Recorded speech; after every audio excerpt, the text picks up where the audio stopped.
Have you ever wondered why, even though you walk every single day, your legs still feel weaker, heavier, and less reliable than they used to? That question hit me hard after 75, and it changed every day.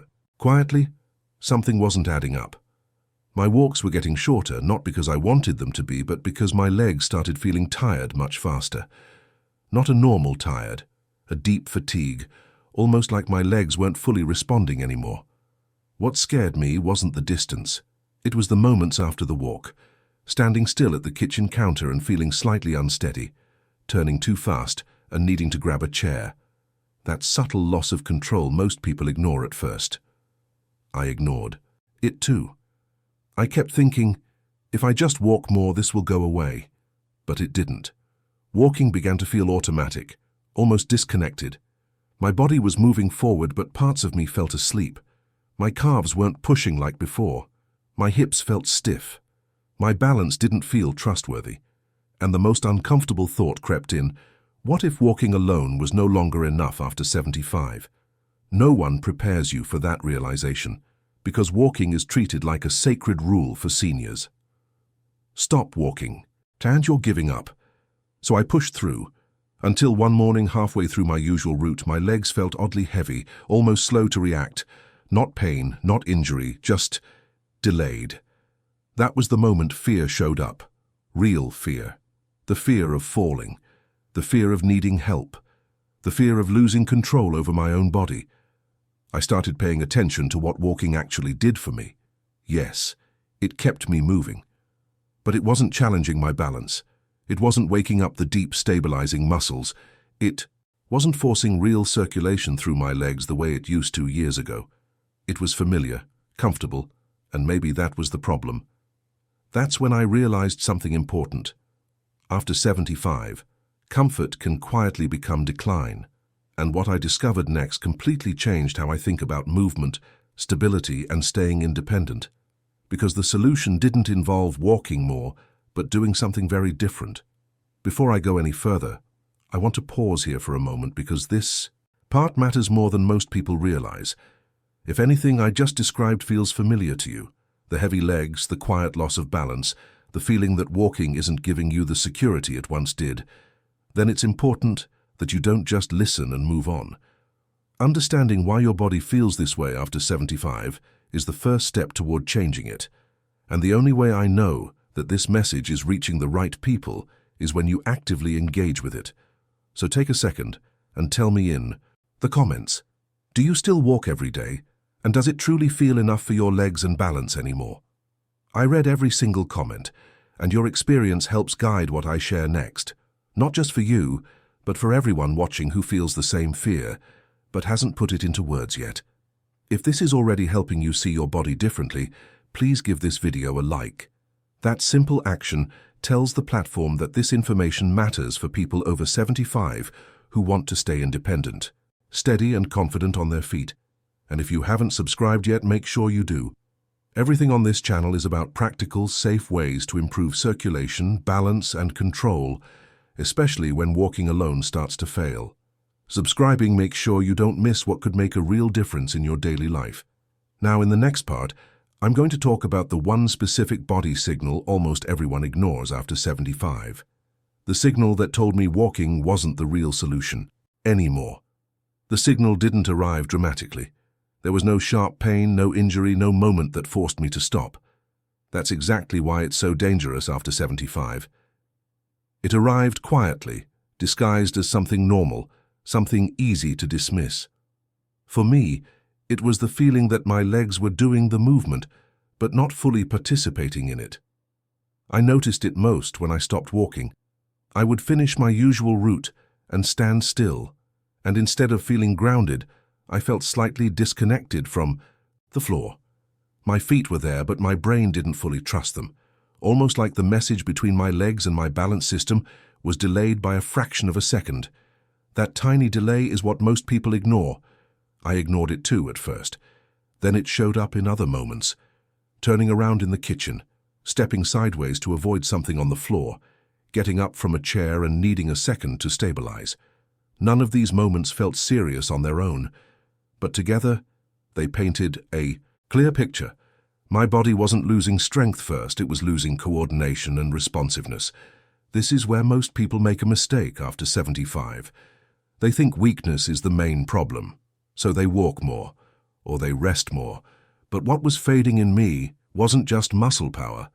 It was the connection between circulation, balance, and control. Walking forward, at the same pace, on the same surface, wasn't asking my body to wake those systems up anymore. My legs often felt heavy, especially in the lower part, around the calves and ankles. Not painful, just slow, almost sluggish.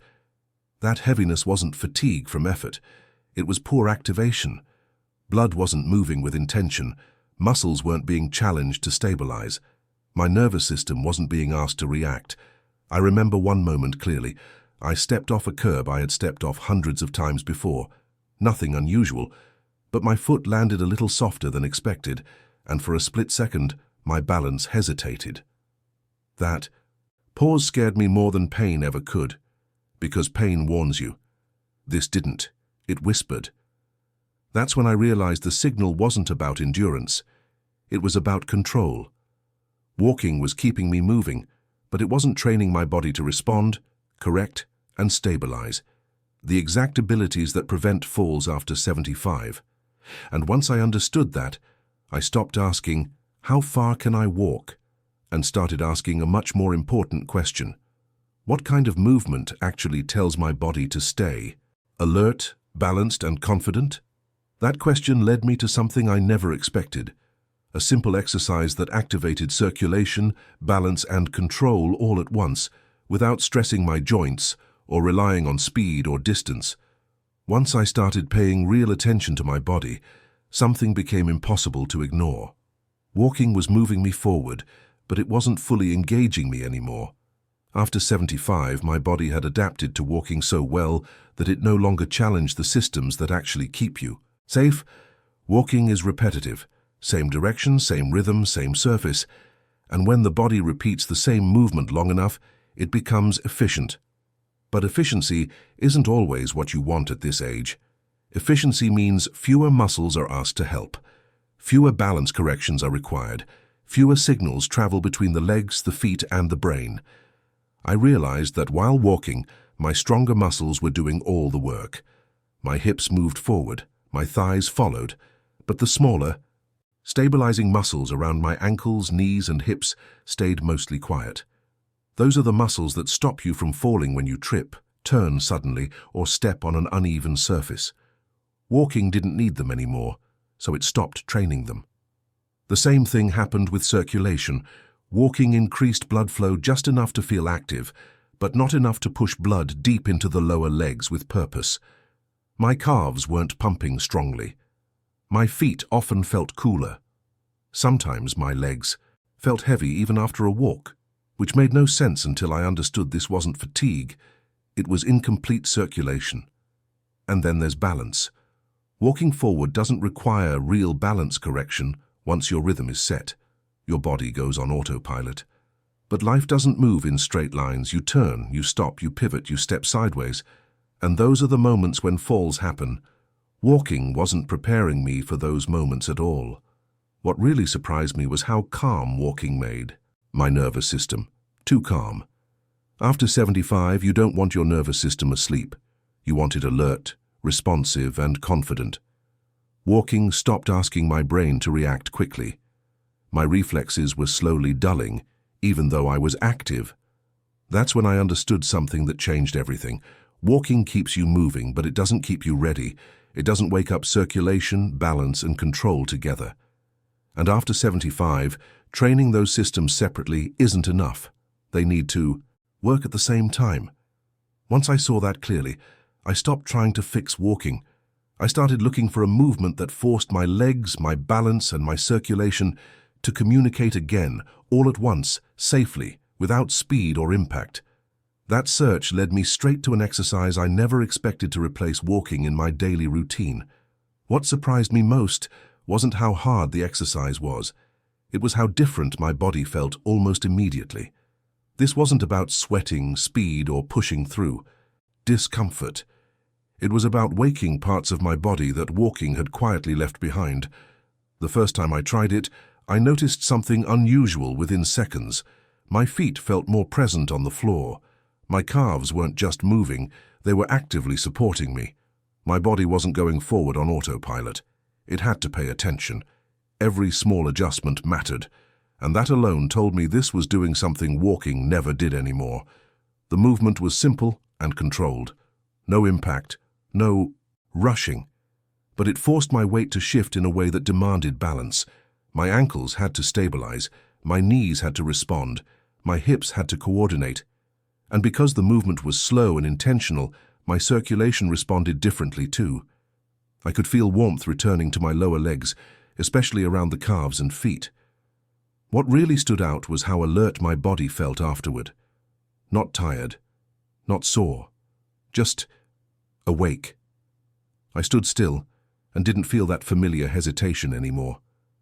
My legs felt more connected to the ground, like the signal between my brain and my feet had strengthened.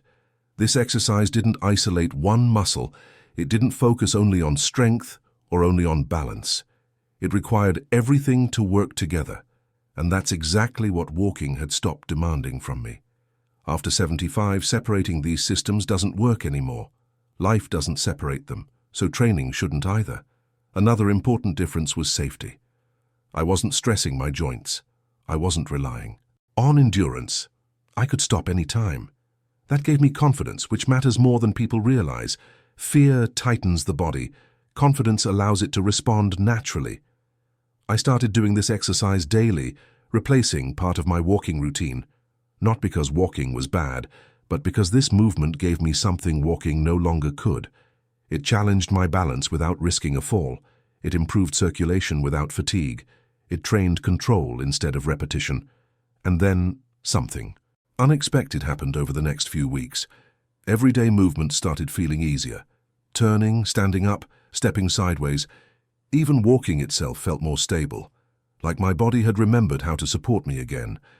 That's when I realized this wasn't just an exercise, it was a reset. And what changed in my balance and confidence after that is what convinced me this belonged in my daily routine, especially after 75. The changes didn't arrive all at once. They showed up quietly, in ordinary moments, the kind you usually don't think about until something goes wrong. That's how I knew this was real. It wasn't dramatic, it was functional. The first thing I noticed was standing still. That may sound strange, but after 75, standing confidently is everything.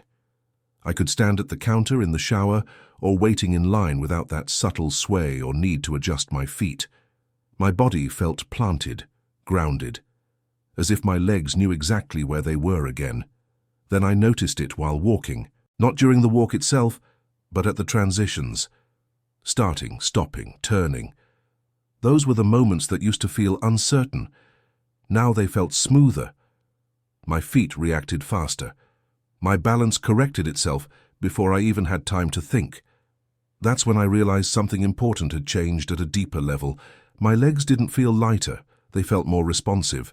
The heaviness I used to feel around my calves and ankles slowly faded, not because I rested more, but because circulation started working with movement instead of lagging behind it. Warmth returned to my lower legs more consistently, especially in the mornings.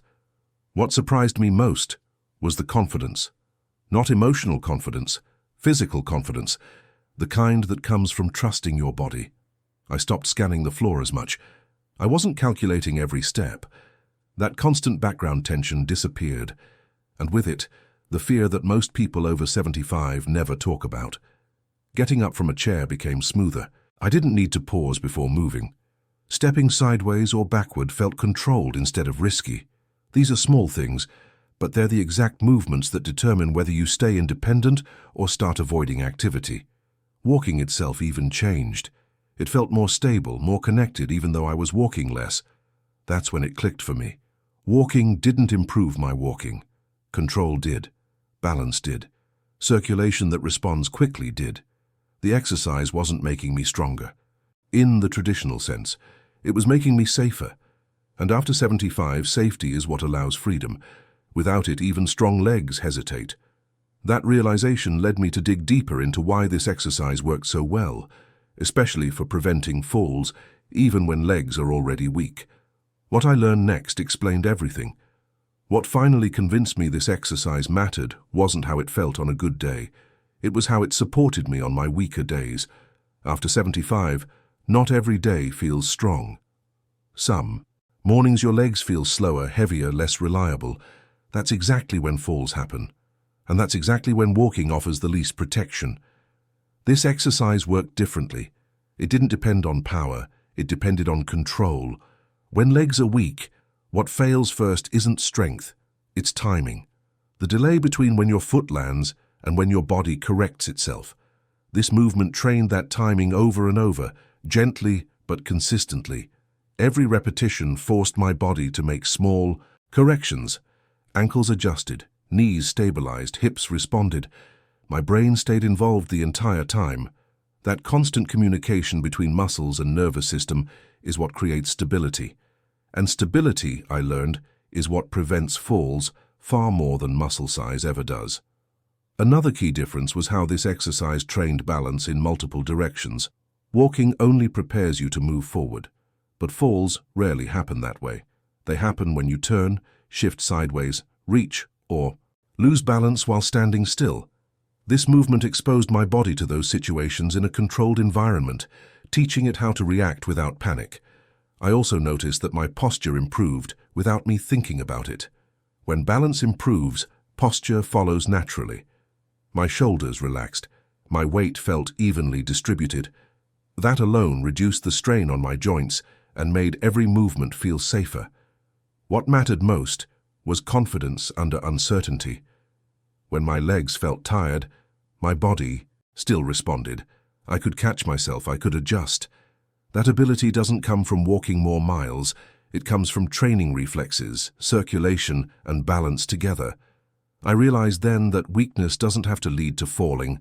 Untrained reactions do. This exercise didn't make me fearless, it made me prepared. And preparation is what keeps you independent after 75, even when your body isn't at its best. That understanding changed how I structured my entire day because I stopped relying on long walks and started building a simple habit that supported me where it mattered most. The biggest shift wasn't physical, it was mental. I stopped thinking of movement as something I had to endure and started treating it as something that prepared me for the day. After 75, that change in perspective makes all the difference. I didn't eliminate walking completely. I simply removed the pressure I had placed on it. Walking was no longer my main strategy for staying independent. This exercise became the foundation. Walking became optional, something I did when I enjoyed it, not something I depended on. What made this habit stick was simplicity. I didn't need special equipment. I didn't need a long session. I could do it at home, safely, at my own pace. Because it trained circulation, balance, and control at the same time, I didn't feel the need to add anything else. That alone reduced mental resistance. I chose a specific moment in my day, usually the morning, when my body felt stiff and my balance needed waking up. Just a few minutes of this movement changed how my legs felt for hours afterward. My steps felt steadier, my posture felt aligned, my confidence stayed with me. On days when I felt tired, I did less. On better days, I did a bit more. There was no failure, no pressure. That flexibility is what made it sustainable. After 75, forcing routines often leads to quitting. This one adapted to me. The most important part was consistency, not intensity, not duration, consistency. Over time, my body began to expect that signal, that moment when circulation wakes up, balance switches on, and control comes online. And once that happened, everything else in my day felt easier. I realized something powerful. You don't need more movement after 75. You need better movement. Movement that teaches your body how to respond, stabilize, and protect you in real life. That's why this exercise replaced walking as my main habit. It didn't just keep me active. It kept me capable. And that to me is what aging well truly means. If you've made it all the way to the end of this video, that already tells me something important about you. You're not just looking for movement, you're looking for confidence, control, and a way to stay independent after 75 without pushing your body into things that no longer make sense. If this video helped you see walking differently and gave you a new way to think about balance, circulation, and daily movement, I'd really appreciate it if you subscribe to the channel. Everything I share here is built for people over 75 who want to keep living on their own terms, with stability and confidence in their body. Take a moment and leave a comment below with this simple phrase, "I want to stay independent." That tells me you're here for the right reasons, and it helps this message reach others who need it just as much. And if you're still here, don't forget to like the video. That small action makes a big difference in spreading practical, safe information to people who may be quietly struggling with balance or fear of falling. Right now, there's another video appearing on your screen that goes deeper into improving stability and circulation after 75. I highly recommend you watch it next, because it builds perfectly on what we talked about today. Thank you for spending this time with me, and I'll see you in the next video.